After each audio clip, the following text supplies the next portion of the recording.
காலைதோறும் கர்த்தருடைய வார்த்தையை கேட்க வந்த உங்களை ஆண்டவராகிய இயேசு கிறிஸ்துவின் இனிய நாமத்தினாலே உங்களை வாழ்த்தி வரவேற்கின்றேன், ஆசீர்வதிக்கின்றேன்.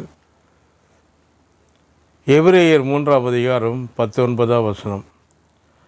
ஆதலால் அவை விசுவாசத்தினாலே அவர்கள் அதில் பாலும் தேனும் ஓடுகிற கானானில் பிரவேசிக்க கூடாமற் போனார்கள் என்று பார்க்கின்றோம்.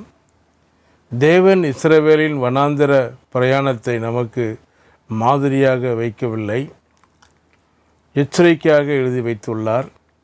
வனாந்தரத்தை பிரசங்கிக்கின்ற அநேகர் கானான் பரலோகத்தை காட்டுகிறது, பரமக்கானானாகிய அந்த பரலோகத்தில் பாலும் தேனும் ஓடுகிறது, கண்ணை மூடின பின்பு நாம் அதை அனுபவிக்கலாம், இந்த உலகத்தில் வனாந்தரம் தான் நம் பங்கு என்று பிரசங்கிக்கின்றார்கள்.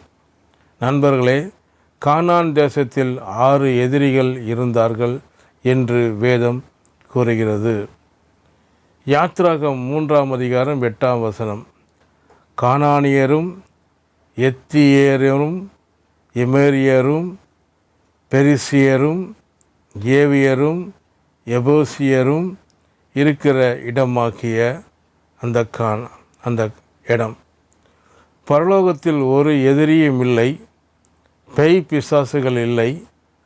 அங்கு தேவனும் தேவதூதர்களும் மாத்திரமே இருக்கிறார்கள். ஆகவே கானானை பரலோகத்துக்கு ஒப்பிடுவது மதியினம். சத்தியத்தை தவறாக புரிந்து கொள்வோமானால் நம்முடைய எதிர்காலமே பாழாகிவிடும். ஆகவே இயேசு நாதர் இப்படி சொன்னார். யோவான் எழுதின சுவிசேஷத்தில் 8ஆம் அதிகாரம் 32ஆம் வசனம். சத்தியத்தை அறிவீர்கள், சத்தியம் உங்களை விடுதலையாக்கும். நீங்கள் அறிந்த சத்தியம். பண விஷயத்திலே பெரிய விடுதலை உண்டாக்க வேண்டுமானால் பண விஷய சத்தியங்களை சரியாக புரிந்து கொள்ள வேண்டும். பரலோகத்தில் பாலும் தேனும் ஓடுகிறது என்று பிரசங்கிப்பது புத்திசாலித்தனமான பிரசங்கம் அல்ல. ஏனென்றால் அது எல்லோருக்குமே தெரியும், அதை சொல்ல வேண்டிய தேவை அவசியமில்லை. இஸ்ரவேல் இந்த உலகத்தில் விடுதலையாக்கி, இந்த உலகத்தில் தேவன் அவர்களுக்கு கானானை ஆயத்தப்படுத்தினார். அது புத்திசாலித்தனமான பிரசங்கம். பாலும் தேனும் இருந்தாலே அது பெரிய விஷயம். ஓடுவது என்பது மிக அதிகம். தேவன் அதை தான் வாக்குத்தத்தம் பண்ணியிருக்கிறார். ஏனென்றால் தேவன் வைத்துக்கொள் தொட்டுக்கொள் என்று நம்மை நடத்துகின்ற தேவன் அல்ல. அவர் ஏராளம் தாராளமாக நம்மை நடத்துகிறார். பாலும் தேனும் ஓடுவது இயலாத காரியம் என்று மனிதன் எண்ணுகிறான். ஆனால் தேவனாலே எல்லாம் கூடும்.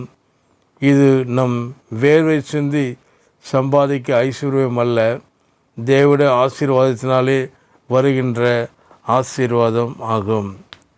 நீதிமொழிகள் 10ஆம் அதிகாரம் 22ஆம் வசனம் இவ்வாறாக சொல்கிறது. கர்த்தருடைய ஆசீர்வாதமே ஐஸ்வர்யத்தை தரும், அதனோடே அவர் வேதனை கூட்டார். கர்த்தர் அதனோடு வேதனை கூட்டார் என்று தமிழ் வேதாகமும் கூறுகிறது. ஆனால் ஒரு மொழிபெயர்ப்பு இப்படி சொல்லுகிறது. இயேசு இப்படி சொன்னார். யோவான் 10ஆம் அதிகாரம் 10ஆவது வசனம். நானோ அவைகளுக்கு ஜீவன் உண்டாயிருக்கவும் அது பரிபூர்ணப்படவும் வந்தேன். நிரம்பி வழிகின்ற வாழ்வு, வழிந்தோடுகிற ஐஸ்வர்யம். சங்கீதக்காரனாகிய தாவீது இப்படி சொன்னான். சங்கீதம் 23:5, என் பாத்திரம் நிரம்பி வழிகிறது என்று சொல்லி.